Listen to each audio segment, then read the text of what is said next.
L'inbound marketing s'oppose aux techniques un petit peu plus traditionnelles du marketing qu'on appelle aussi de marketing push et qui sont en fait le marketing push, ce sont toutes ces techniques où on va chercher le prospect donc avec de l'emailing, avec de la publicité, en allant sur des salons, toutes les techniques où on va chercher le prospect, parfois de manière un petit peu intrusive, plutôt de faire venir le prospect vers soi. On l'a tous remarqué en tant que professionnel du marketing, le push marketing coûte toujours aussi cher.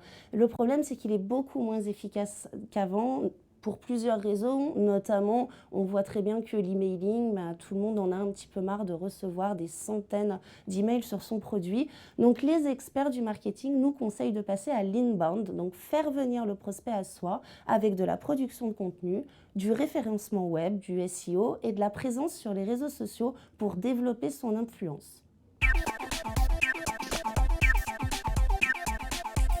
Si on regarde l'évolution des relations presse depuis quelques années, on dit souvent que c'est passé des relations presse aux relations médias ou alors des relations presse aux relations publiques, mais publiques CS, c'est-à-dire qu'on va s'adresser à plusieurs publics sur plusieurs médias. C'est ce qui se passe dans les RP aujourd'hui.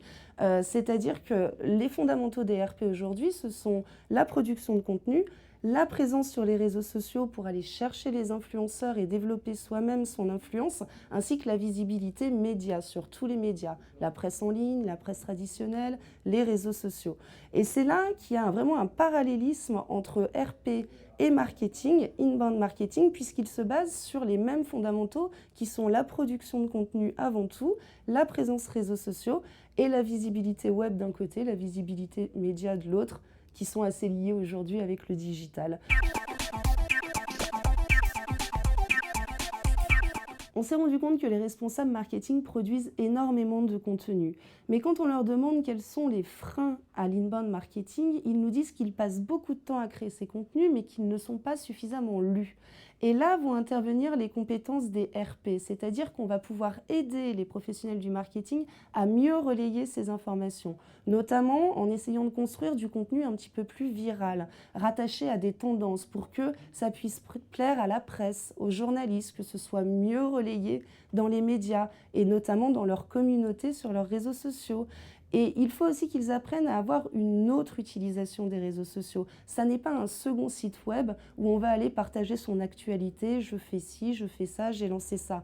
Non, c'est partager l'actualité des autres pour mieux être relayé.